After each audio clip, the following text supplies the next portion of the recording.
आयोजनामा प्रार्थना व्यवस्थापन सांस्कृतिक एवं विद्यार्थी शिक्षक अभिभावक जनप्रतिनिधिका लागि दुई दिने व्यावहारिक उत्प्रेरणा कार्यक्रमको समुद्घाटन कार्यक्रमको अध्यक्षता गरिरहनुभएका नवजागृत माविका विद्यालय व्यवस्थापन समितिका अध्यक्ष लोकेन्द्रजङ लामिछानेज्यू, यस कार्यक्रममा उपस्थित हुनुभएका मोदी गाउँपालिकाका प्रमुख प्रशासकीय अधिकृतज्यू, त्यस्तै गरी वडा नम्बर 7 का वडाध्यक्षज्यू,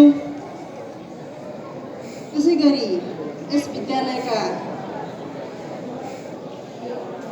मोदी गाउँपालिकाका विभिन्न शाखा उपशाखाहरूमा कार्यरत सम्पूर्ण कर्मचारीज्यूहरू, सम्पूर्ण हामीले आमन्त्रित गरेका विभिन्न विद्यालयका प्रधानाध्यापकज्यूहरू, शिक्षक मित्रहरू, प्यारा विद्यार्थी भाइ बहिनीहरू र यस कार्यक्रमको मुख्य आकर्षक हाम्रो प्रशिक्षक नेपालभरि धेरै पालिकामा धेरै विद्यालयमा पुगेर यो मोटिभेटरको भूमिकामा रहनुभएका प्रख्यात हाम्रा आदरणीय शिक्षक हुनुहुन्छ, उहाँ पनि आदरणीय गुरु हरिश कलेज्यू लगायतका यहाँ उपस्थित हुनुहुने सम्पूर्ण महानुभावहरूप्रति म मोदी गाउँपालिकाको तर्फबाट हार्दिक नमस्कार, न्यानो अभिवादन व्यक्त गर्न चाहन्छु। मैले केही समय अगाडि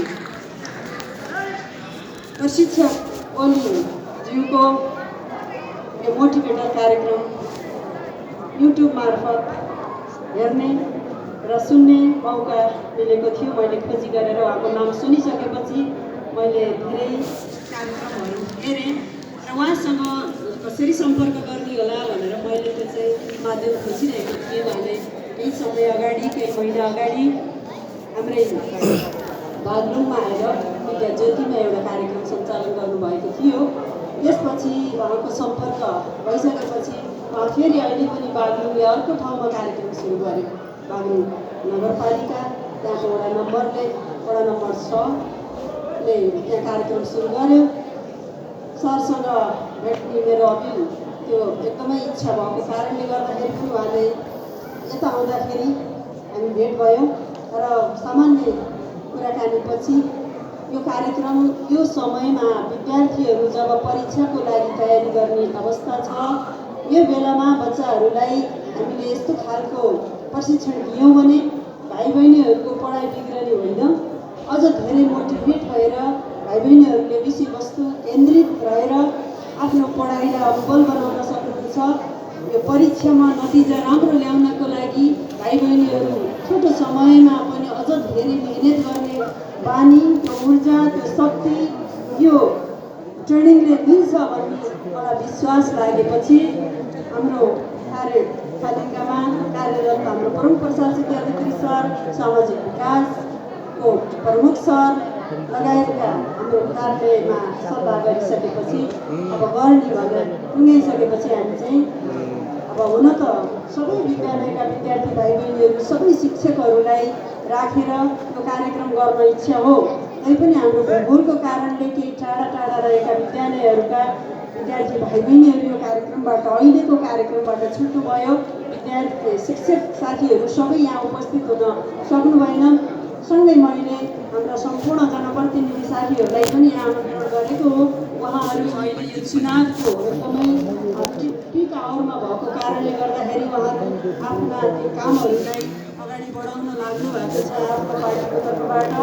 र समाजसेवीहरूलाई पनि मैले यहाँ उपस्थित हुनको लागि हामीले सूचना गरेका थियौँ। हुनसक्छ उहाँहरू यस्तै सामाजिक कामहरूमा लागेर नै उहाँहरू यहाँ आउन सक्नु भएन।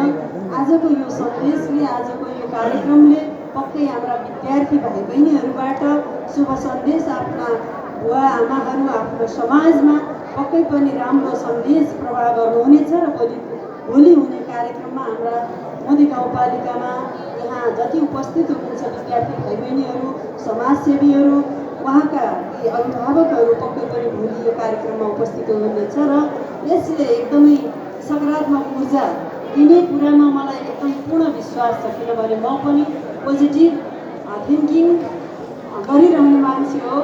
त्यस कारण पनि मैले यहाँहरूलाई आफूभित्र सकारात्मक कुराहरू भएपछि अरूप्रति पनि त्यो सकारात्मक नै हुनुहुन्छ सबैजना भन्ने मैले एकदमै पूर्ण विश्वास गर्छु।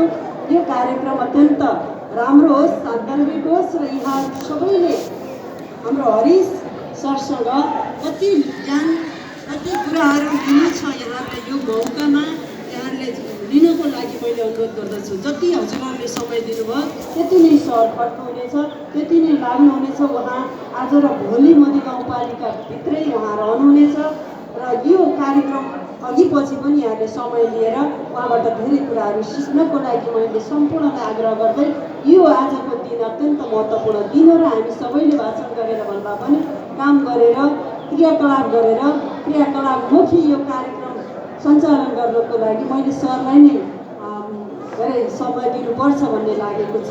यहाँहरू सबैलाई म हार्दिक धन्यवाद आभार प्रकट गर्दै यो कार्यक्रममा मेरो भनाइ पनि यही अन्त्य गर्दछु। हस्त, धन्यवाद, नमस्कार।